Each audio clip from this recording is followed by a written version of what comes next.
Haleluya. Sekali lagi saya dan saudara dibentuk, ditata untuk memuji dan menyembah Tuhan. Amin. Haleluya. Satu seri khotbah tentang kebenaran tentang kitab Wahyu adalah 1 minggu lagi. Yaitu tentang bagaimana kesudahan segala sesuatu di dunia ini. Dan barulah bumi baru, langit baru dan zaman kekekalan terjadi sekali lagi. Sebelum dunia dijadikan ialah zaman kekekalan, dan sejak dunia dijadikan dan sampai kepada zaman kita, zaman anugerah, zaman gereja bangsa lain ataupun zaman gereja, dan sebentar lagi akan ada satu zaman dikatakan zaman antikris ataupun zaman kesusahan besar ataupun zaman siksaan berat. Dan selepas saja zaman siksaan berat ataupun kesusahan besar, terjadilah zaman 1000 tahun. Itu akan kita dengar minggu hadapan. Dan selepas zaman 1000 tahun Yesus memerintah di dunia, kekekalan mulai. Dan pada masa itu saya dan saudara sebagai imam-imam di surga, sebagai raja memerintah, dan kita memuji dan menyembah. Kita mengajar malaikat-malaikat di surga. Haleluya. 1 juta malaikat datang kepada Clement bagaimana main drum. Oh, dia ajar gini. Kasih tikam stick tu. Sekarang you harus belajar tikam stick. Tengok yang main temborin, berbaris malaikat mau tanya mereka main temborin. Hai, Madam Joyce dia. Tidak sister, Madam Joyce. Siapa yang satu ini? Oh, ini anak saya waktu di dunia. Nama dia Olivia Angut. Bagaimana mau main temborin? 1 juta malaikat berbaris untuk tahu bagaimana untuk main begini. Tikam, sik, dan pada masa itu mereka akan datang kepada saya, bagaimana untuk membuat free worship. Saya akan kata, mari, berapa mau? 1 juta, 2 juta malaikat mari sini. Saya ajar kamu free worship. Kerasantara itu bahasa kami lah itu. Oh, you paham. Saya tak paham dulu atau sekarang saya paham bahasa itu, bahasa malaikat. Kerasantara karya bahasa roh. Ya, semua malaikat tahu itu di surga. Hanya kita tidak tahu, dan ya tidak ada seorang pun tahu di bumi, tapi di surga tahu semua bahwa oh, itu saya paham bahasa itu. Bahasa positif tuh. Oh, bahasa negatif malaikat tidak tahu. Oke? Haleluya. Nah, mari kita sampai kepada bahagian firman Tuhan yang berkata, zaman antikristus memerintah 7 tahun di dunia. Jangan keliru, karena Wahyu tetap menetapkannya dan jelas sekali. Wahyu pasal 6 ayat 1. Wahyu pasal 6.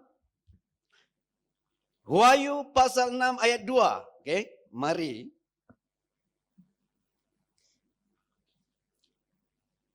Wahyu pasal 6 ayat 2 berkata, dan aku melihat sesungguhnya ada seekor kuda putih dan orang yang menungganginya memegang sebuah panah, dan kepadanya dikaruniakan sebuah mahkota. Lalu ia maju sebagai pemenang untuk merebut kemenangan.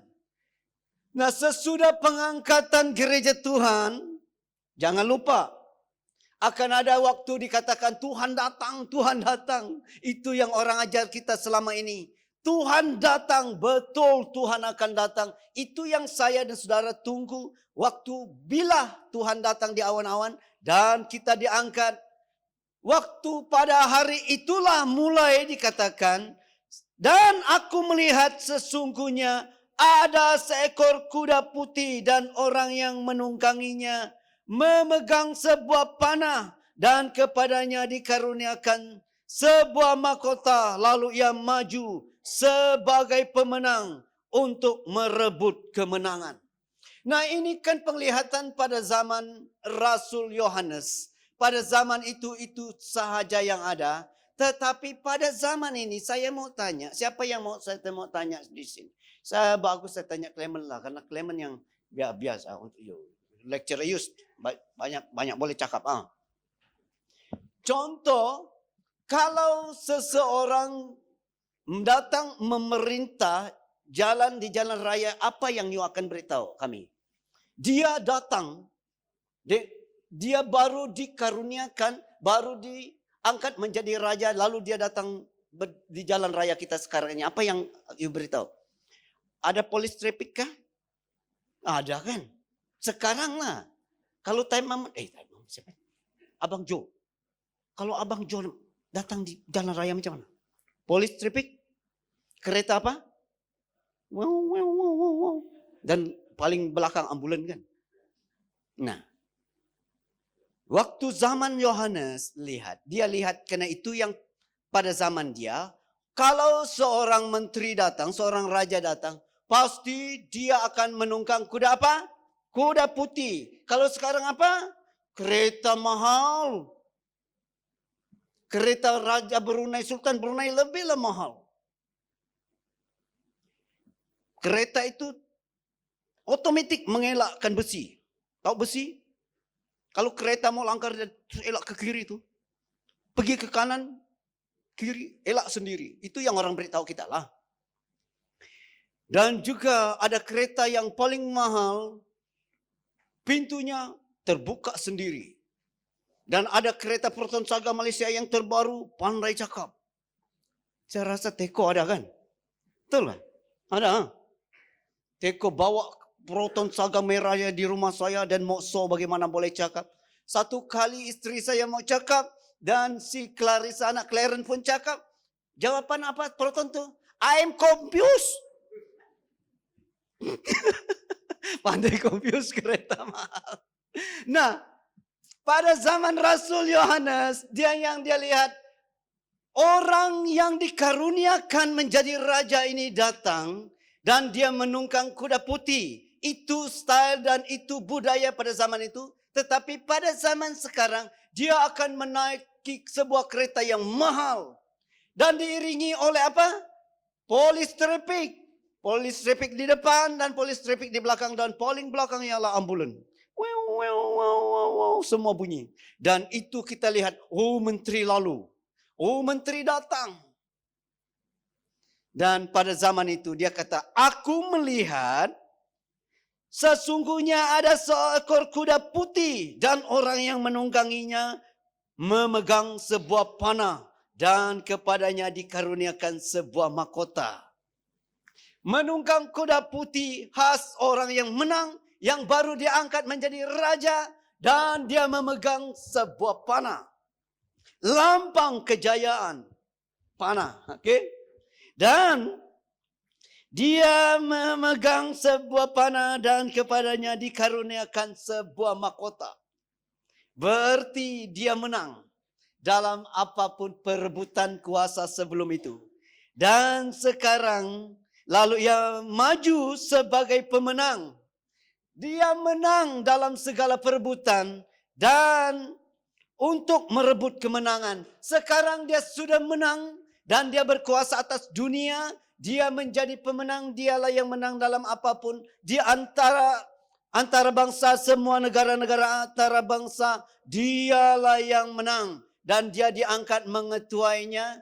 Dan sekarang dia maju untuk merebut kemenangan di mana-mana. Itu yang dilihat oleh Rasul Yohanes dalam tempo zaman antikristus selepas pengangkatan. Kita sudah di surga, amin. Ada yang masih mau di bumi pada masa itu? Saya persilakan. Saya persilakan. Tetapi ada satu pendeta dari Enton. Kalau saya tidak terangkat pada masa itu tidak ada masalah bagi saya, kata dia. Karena di sini dia datang bunuh orang. Dia datang siksa kita. Dia tidak mau bagi kita kerja.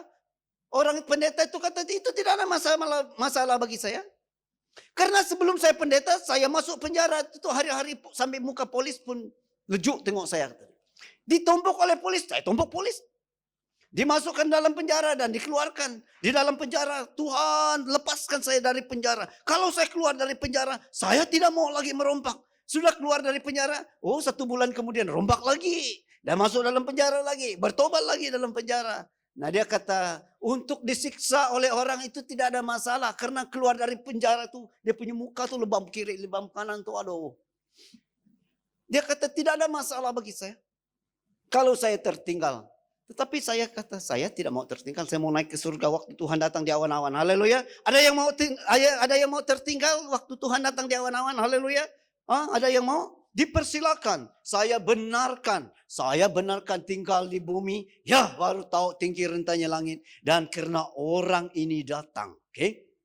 Dia datang naik kuda putih, dikaruniakan sebuah mahkota, maju sebagai pemenang untuk merebut kemenangan. Namanya ialah Antikris. Dia bukan setan, dia bukan hantu, dia bukan momok. Dia seorang manusia, dia seorang pemimpin yang tiba-tiba muncul pada zaman itu, pada waktu kita sudah tidak ada di bumi. Dan manusia di bumi pada masa itu suka-sukanya mereka. Amin.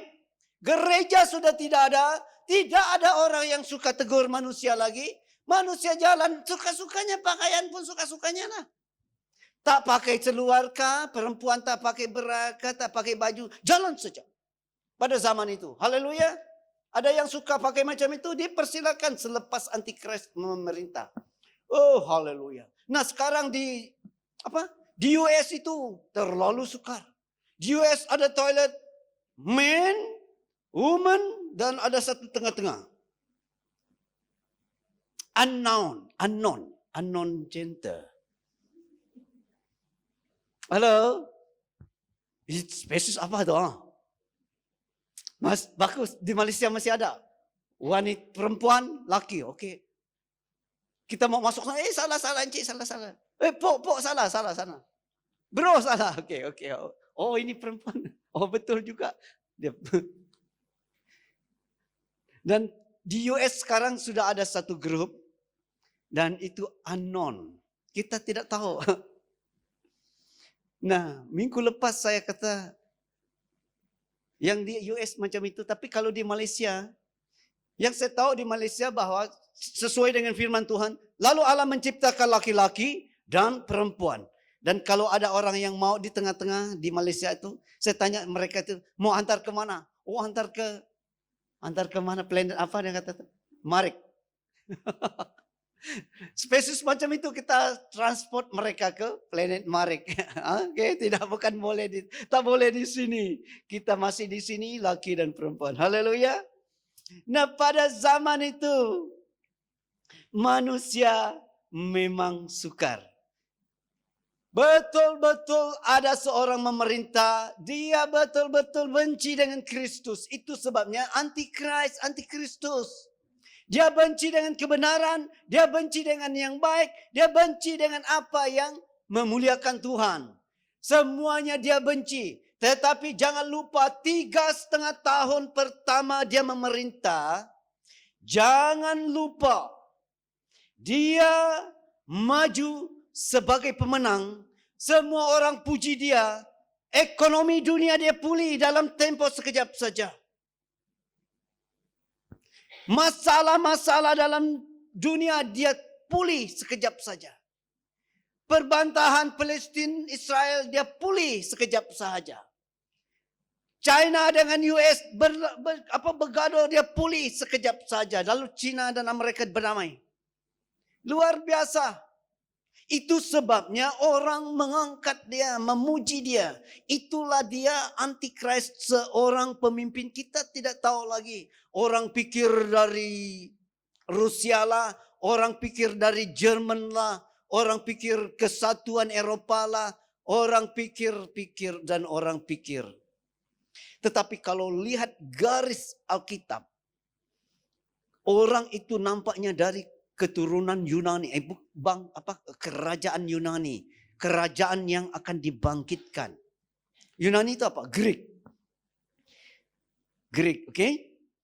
Nah, kita melihat gaya dia karena dia menang dan dia mulai memerintah dunia. 3,5 tahun yang pertama di surga kita mendapat award, okey? Nah, mari kita membaca dari Wahyu pasal 6 ayat 3. 13. Wahyu 13. Wahyu 13 ayat 3.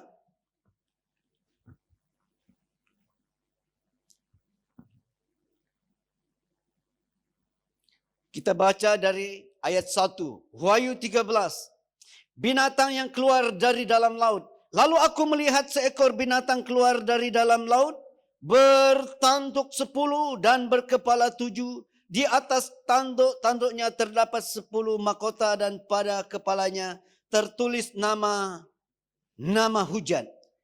Binatang yang kulihat itu serupa dengan macan tutul dan kakinya seperti kaki beruang dan mulutnya seperti mulut singa dan naga itu memberikan kepadanya kekuatannya dan taktanya dan kekuasaannya yang besar. Ini yang kita lihat, Antikris yang akan memerintah 3,5 tahun ataupun 7 tahun. Jangan lupa, Yohanes dia lihat binatang yang keluar dari laut. Kalau dia lihat Yesus Kristus, dia sebut apa? Anak domba yang disembelih. Singa dari Yehuda. Jangan pikir itu binatang. Yang dia lihat itu sebenarnya manusia. Dan dia kata dia lihat seekor binatang keluar dari laut. Dan dia berkuasa bertanduk 10, berkepala 7.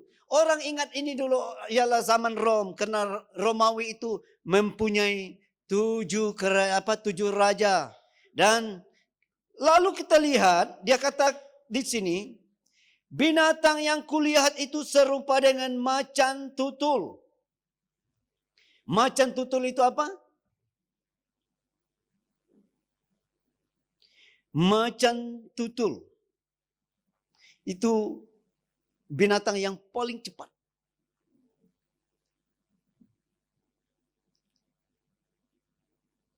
Mana lagi dia?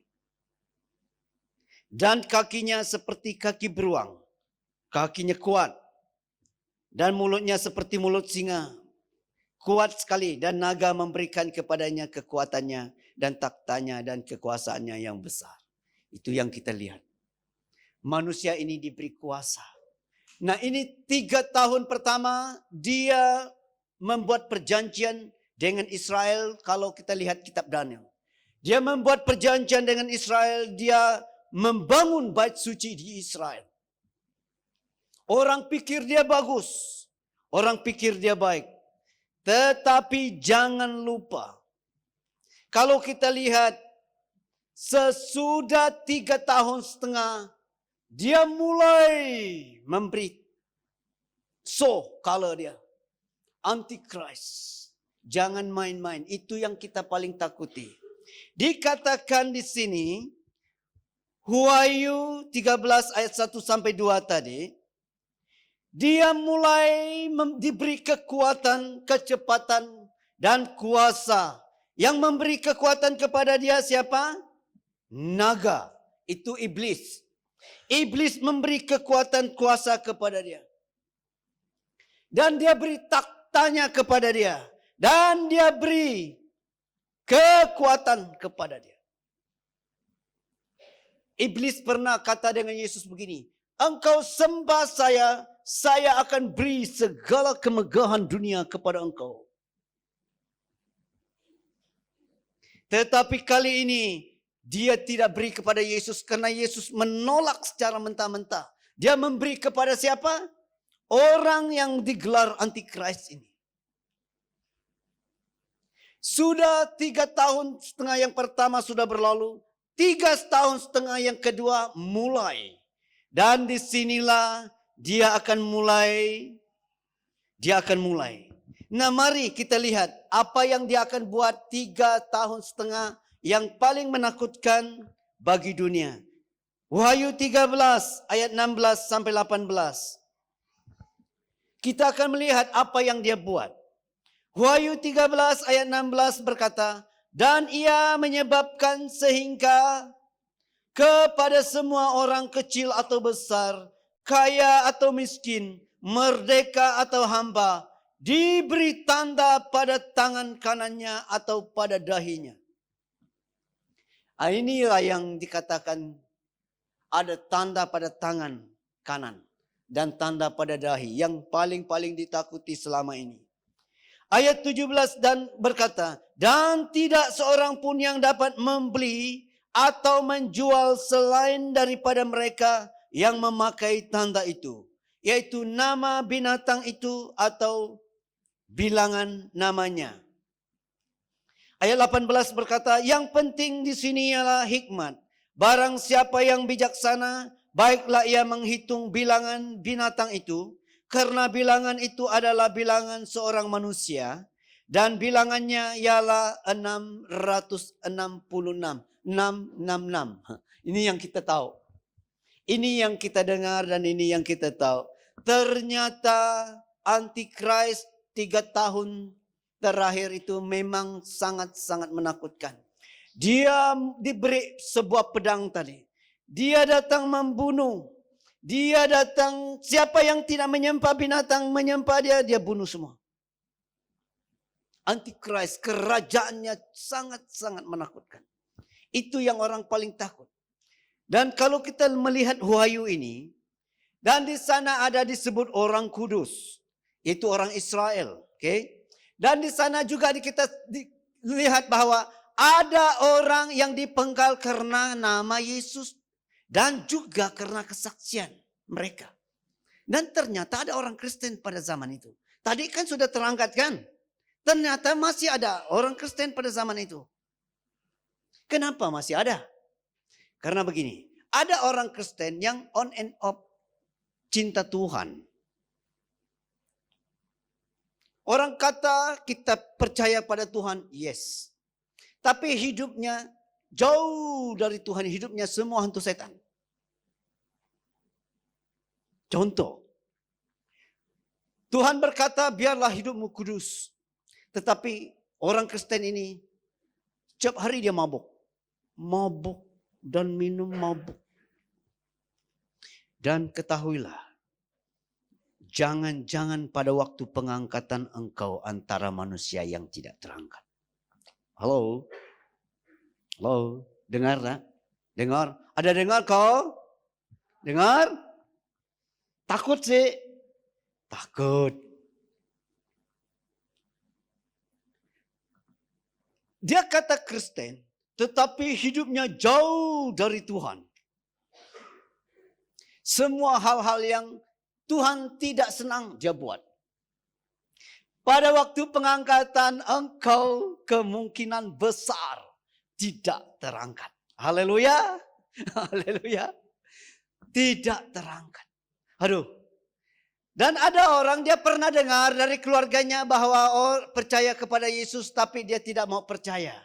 Nah pada waktu zaman Antikristus baru dia teringat betapa benar-benar ada Kristus. Dan sekarang dia mau cari Kristus. Dia mau percaya kepada Yesus. Tetapi pada zaman Antikris, betul-betul tahu tinggi rentanya langit. Bahangnya luar biasa. Karena Paulus berkata begini, hidup untuk Kristus, mati bagi dia adalah satu keuntungan. Karena hidup bagi Kristus memberitakan Injil, melayani Tuhan. Dan waktu dia mati meninggal pun satu keuntungan karena dengan sekejap waktu dia sudah bersama Yesus di surga.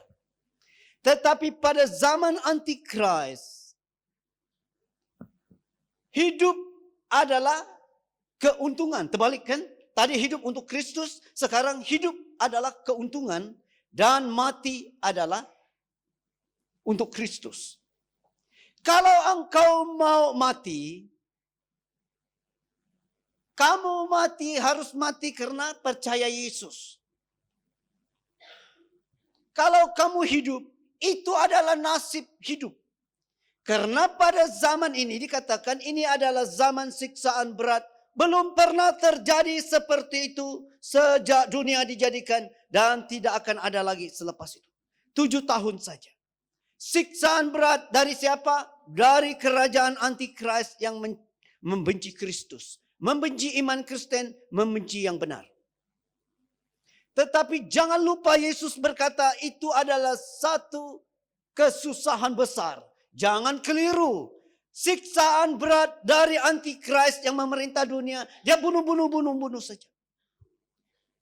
Dan pada masa itu juga ada kesusahan besar. Karena Alkitab Wahyu berkata, cawan murka Allah ditumpahkan di dunia. Bintang berjatuhan. Dan dilepaskan segala kegeraman surga kepada dunia. Kepada mereka yang hidup di bumi. Dan 1/3 manusia di bumi meninggal.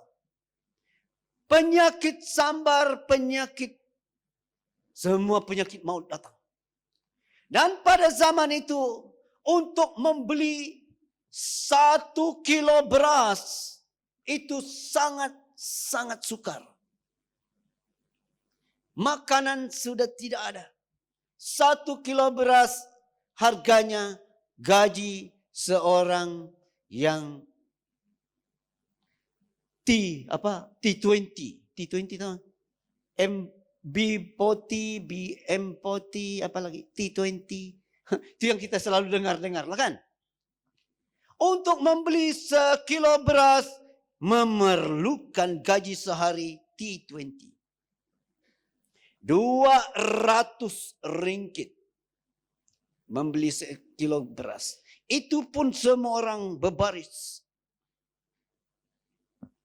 Itu namanya kesusahan besar. Tuhan mencurahkan malapetaka di dunia.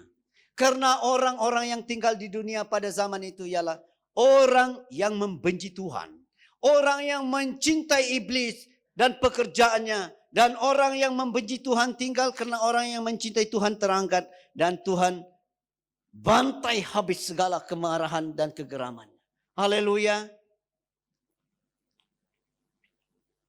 Ada di sini yang girlfriendnya putuskan pertunangan, putuskan percintaan dia. Ada di sini yang di mana boyfriend dia putuskan pertunangan, putuskan percintaan dia. Saya pernah lihat orang ditinggalkan oleh girlfriendnya.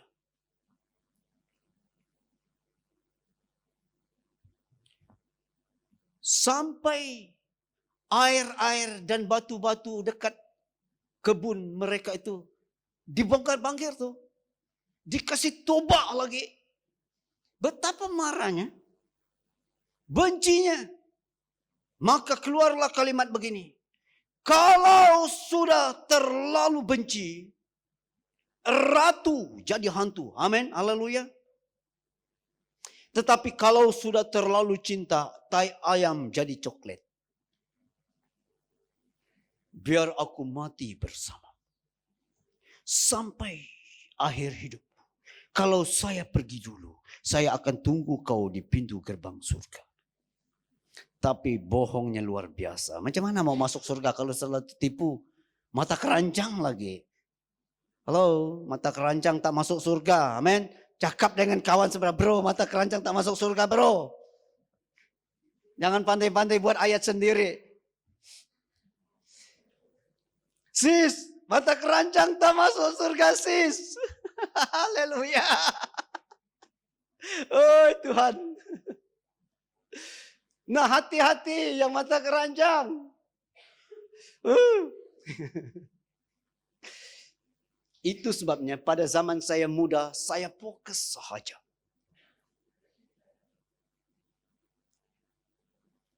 Satu kali ada peluang, yes, terus menikah. Amin. Tetapi saya lihat kawan-kawan saya yang tinggi, lambai, handsome. Aduh, betul-betul temptation lah. Cobaan, karena kiri kanan ada saja. Hai. Adik-adik perempuan mereka, banyak kawan adik perempuan mereka tuh. Yang mereka target, ialah abang dia. Sedangkan saya, adik perempuan saya ada, tak ada orang. Tidak laku. Haleluya. Haleluya. Itu satu kelebihan juga. Tidak tergoda dan boleh fokus hidup. Amin. Dan haleluya bagi mereka yang handsome dan cantik, hati-hati. Ya fokus. Tuhan tolong saya. Haleluya. Nah, kalau Yesus sudah sangat marah dengan orang-orang yang di bumi, yang sudah menolak dia, yang sudah tidak mau dengan dia. Dan dia marah juga. Haleluya. Memang sebagai apa semula jadi. Dia hantar itu malapetaka. 7 cawan malapetaka. Ya ampun, ada yang kena bisul, ada yang kena mati penyakit sambar, ada yang macam-macam. Yang COVID ini pasti apa? Oh, COVID ini biasanya itu penyakit dunia yang sebelum akhir zaman. Karena dikatakan sebelum akhir zaman, sebelum masa-masa terakhir akan ada banyak macam. Manusia akan mulai hidup macam ini. Manusia akan mulai hidup tidak pedulikan orang tua. Tidak hormat kepada orang tua. Manusia tidak mulai tidak hormat kepada pemimpin. Dan manusia akan mulai mencintai dirinya sendiri. Wow, itu gaya-gaya manusia sebelum waktu-waktu terakhir ini. Haleluya. Itu firman Tuhan berkata. Nah, mari kita lihat bahwa hidup di dunia pada zaman itu Yesus curahkan 7 cawan malapetaka. Itu namanya kesusahan besar. Untuk membeli sesuatu pun tidak ada. Segala sesuatu di bumi rusak. Dan pada masa itu orang mau mati tidak dapat mati. Nasiblah kalau engkau dapat mati, kata firman Tuhan. Hidup untuk Kristus. Hidup adalah keuntungan pada zaman itu. Mati adalah untuk Kristus. Kalau engkau hidup, engkau nasib antara orang-orang yang masih selamat karena malapetaka dari surga. Tetapi kalau engkau masih mau percaya kepada Tuhan, engkau harus mati karena kesaksian sesuai dengan firman Tuhan. Kau mau percaya kepada Yesus atau mati? Percaya atau tinggalkan Kristus? Apa? Pada zaman-zaman kami terkenal, ada pisau datang, duit atau nyawa. Sekarang macam jarang. Zaman kami itu pisau, duit atau nyawa. Nyawa, bagi duit kan? Pernah orang ancam saya waktu saya di Sibu, muda di Sibu. Tapi bukan pisau. Ini.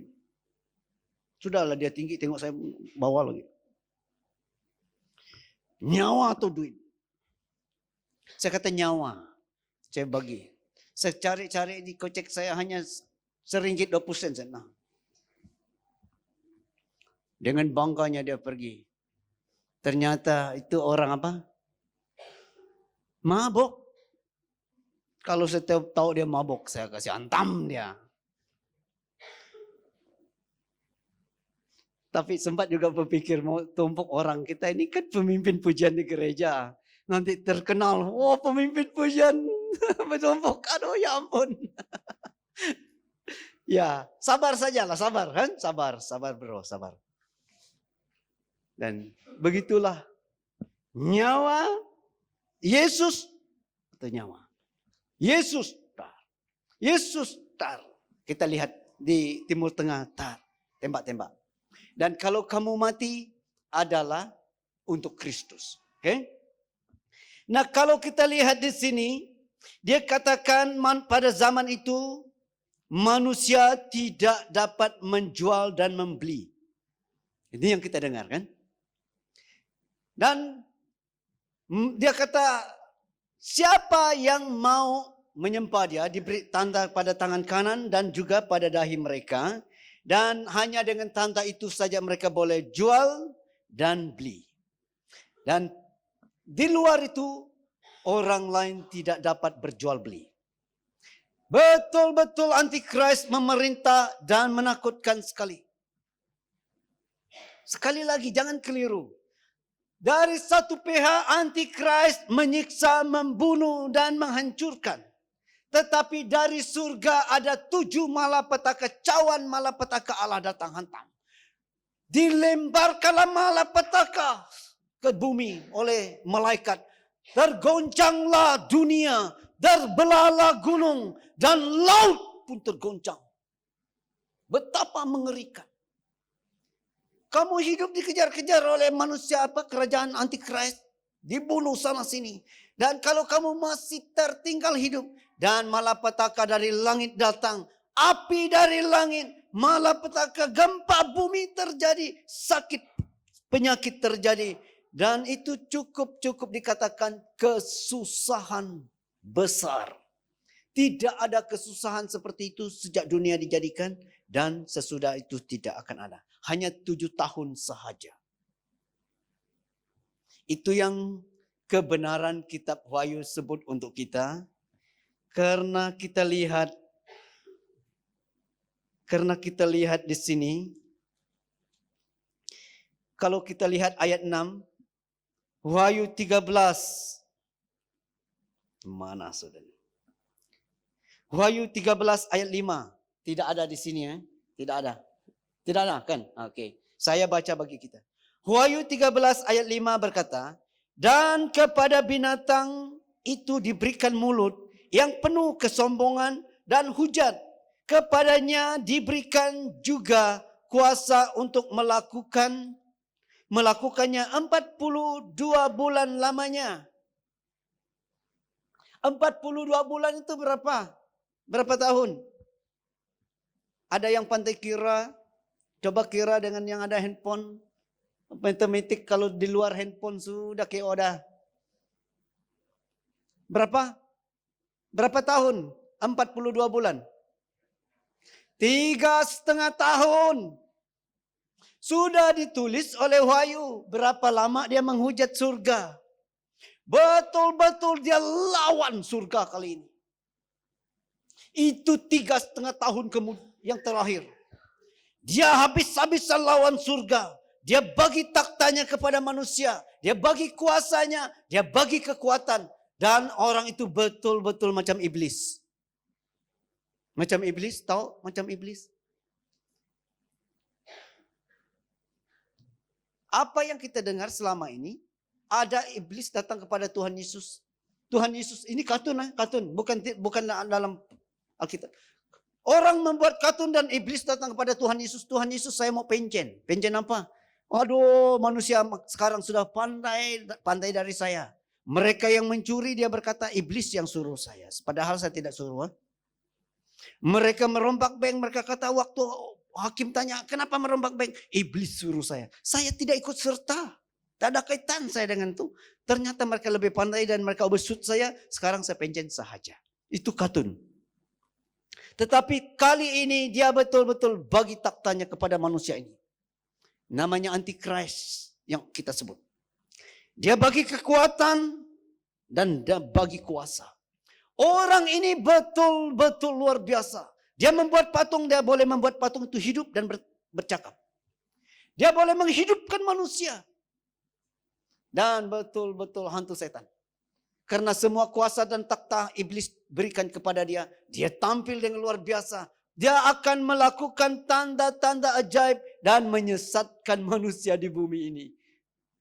Luar biasa menakutkan. Sekarang saja kita takut. Kenapa? Kita dengar ada mantau terbang. Wih, takut kita. Kita dengar ada di sana ada Ratu Lautan Selatan. Roro Kidul. Betul-betul hantu setan. Dan kita melihat. Waktu itu betul-betul kuasa hantu setan diberikan kepada orang ini. Dia memerintah dan jahat sekali. Menakutkan. Dikatakan dia menyombong terhadap surga. Dia menghujat surga. Dia melawan seluruh surga. Dia rasa bahwa dia tahu bahwa inilah waktu yang paling singkat. Karena dia sudah tahu. Dia pun pandai baca ayat ini. Diberi tempo hanya 7 tahun saja untuk memerintah. Iblis habis-habisan dengan dia. Dan iblis tahu bahwa sebentar saja 3,5 tahun kemudian dia tahu bahwa kesudahannya sudah sampai. Dan waktu sudah habis 7 tahun. Dan Tuhan datang dari surga dan tincak buminya di Gunung Sion.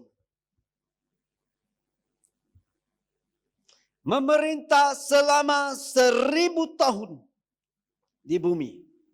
Dan pada zaman itu kalau kita melihat ayat-ayat firman Tuhan, itu sebabnya milenium mulai muncul dalam bahasa-bahasa kita pada hari ini. Milenium itu ialah 1000 tahun. Dari sanalah mulai diambil bahasa itu.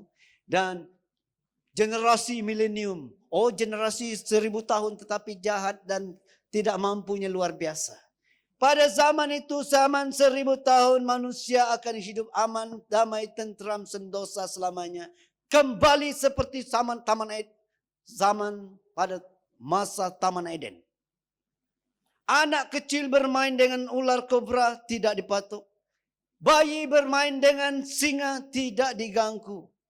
Dan tidak ada orang marah-marah. Kalau ada orang marah-marah, sabar saja. Pada zaman 1000 tahun tidak ada orang marah-marah. Semuanya aman, tentram, damai, sentosa.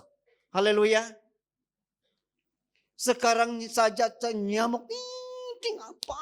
Baru kita punya telinga pula yang kehilangan suara. Saya kata mau pukul tidak pukul lah. Saya beli spray, jaga kau. Tutup semua pintu, kasih spray. Saya on semua lampu, saya hitung berapa yang mati. Tidaklah saya sampai seperti pada zaman dahulu. Ada satu orang dia pergi pancing. Nyamuk datang. Dia sudah terganggu untuk pancing dengan nyamuk. Nyamuk. Ganggu-ganggu saja. Panggil nenek kamu. Jumpa saya. Lepas itu ada suara. Betul kecil. Kamu yang panggil saya. Lalu terus dengan tutup pancing dibuang. Terus lari lintang pegang sampai ke rumah tuh. Taklah sampai macam itu. Dan yang saya buat. Nyamuk saja tidak takut kita pada zaman ini. Amin. Haleluya. Siapa yang tidak takut kepada kamu pada zaman ini? Anak-anak kamu siapa? Daddy. Aduh, cakap macam apa? Macam panggil perompak penyamun saja. Hah? Macam mana kamu jawab, Daddy kamu, Mami kamu call. Halo, apa kau buat di sana? Biasalah Mami kan. Kamu yang masih sekolah nih. Halo, sehat kah? Hah? Ada makan kah? Jawab macam mana? Bagus saya sini Mami.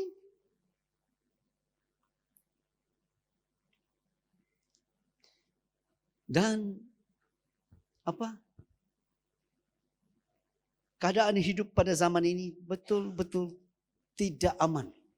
Nah, pada zaman kerajaan 1000 tahun indah sekali. Haleluya. Seperti zaman Taman Eden. Dan segala apa yang ditanam jadi. Seperti pada zaman Taman Eden. Dan segala sesuatu berhasil. Amin. Tidak perlu susah-susah. Tidak ada kegagalan. Tidak ada perbantahan. Semua manusia satu arah. Semua diberkati. Dan pada zaman itu kapal terbang tidak pernah jatuh. Oke? Haleluya. Tidak pernah jatuh. Dan itulah zaman di mana Yesus memerintah 1000 tahun di dunia. Dan dia ada di dunia pada zaman itu. Dan itulah yang dikatakan zaman kerajaan 1000 tahun. Nah, sekali lagi kita lihat bahwa pada zaman Antikris dia akan memberi tanda 666 di tangan kanan dan juga di dahi. Orang tidak dapat membeli dan orang tidak dapat menjual. Itu 3,5 tahun terakhir dalam tempo 7 tahun. Karena 3,5 tahun pertama dia membentuk kerajaannya dan dia maju sebagai pemenang dan dia boleh menyelesaikan masalah dunia. Tetapi 3,5 tahun kemudian dia saw the true color dan dia bunuh manusia. Dan dia antikris. Semua yang Yesus buat dia lawan. Semua yang bagus dia lawan. Semua yang baik dia lawan. Semua yang jahat dia hantam. Ditambah dengan malapetaka dari surga. Dan dunia dalam kesusahan besar. Dan dalam siksaan yang berat. Itu yang kita lihat dari Wahyu. Nah, biarlah pada hari ini kita sadar bahwa sebelum 66 datang. Kita sudah diangkat di surga. Amin. Haleluya. Kecuali engkau minta dari saya, Pastor saya mau tinggal. Oh, dipersilakan. Dipersilakan. Sudah mau sampai di pintu surga, turun lagi. Oke, saya benarkan. Siapa yang mau tinggal di dan engkau akan bertempung dengan antikris. Menakutkan, menyusahkan. Haleluya. Nah, sekali lagi, waktu kita lihat tentang Wahyu ini, jangan bingung. Jangan menyusahkan otak kamu. Karena begini. Sekali lagi, kitab kebenaran, kitab Wahyu. Tentang Yesus dengan dunia, dengan orang percaya yang dikasihinya. Inilah Wahyu Yesus Kristus, kata Wahyu 1. Dan apa yang ditulis di sini, apa yang terjadi di dunia ini, semuanya agenda strategi surga untuk kembali melestarikan kerajaan surga yang sudah tercemar, sudah terganggu dengan pemberontakan iblis di surga. Ini strategi Tuhan. Dan akhirnya sampai kepada kitab Wahyu.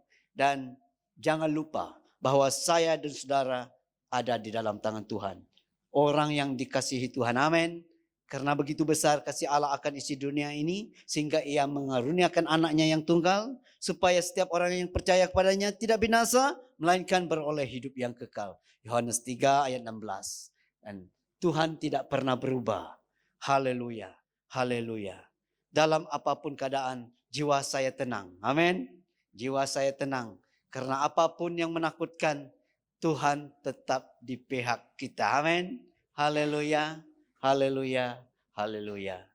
Memang takut juga akhirnya. Karena begini, dulu kami pastor-pastor khotbah supaya orang bertobat. Kami sebut-sebut tentang antikris. Takut orang terus bertobat tuh. Dan kalau kami mau khotbah tentang supaya orang memberi, kami khotbah tentang kitab yang terakhir tuh. Kitab Maliaki. Diberkati. Lalu orang memberi persepuluhan tuh. Itu salah kan? Tidak. Bagus. Betul juga supaya ada orang bertobat dan juga orang memuliakan Tuhan dengan harta mereka. Karena Alkitab berkata, muliakanlah Tuhan dengan hartamu dan lumbungmu akan penuh dan melimpah. Haleluya. Haleluya. Haleluya. Nah, sekali lagi saya ingin nasihatkan setiap pribadi kita. Dalam apapun yang terjadi dalam hidup ini, semuanya masih dalam tangan Tuhan. Amin. Dalam tangan Tuhan. Semuanya masih dalam tangan Tuhan. Rencana hidupmu dalam tangan Tuhan. Tuhan sudah menetapkan, Tuhan telah menentukan. Engkau diberkati dan engkau hidupmu di dalam tangan Tuhan. Haleluya. Tuhan sangat-sangat mengasihi engkau. Katakan orang sebelah kamu, Tuhan sangat mengasihi engkau. Bro, sis. Haleluya. Haleluya. Haleluya. Haleluya. Nah, saya akan berdoa bagi kita.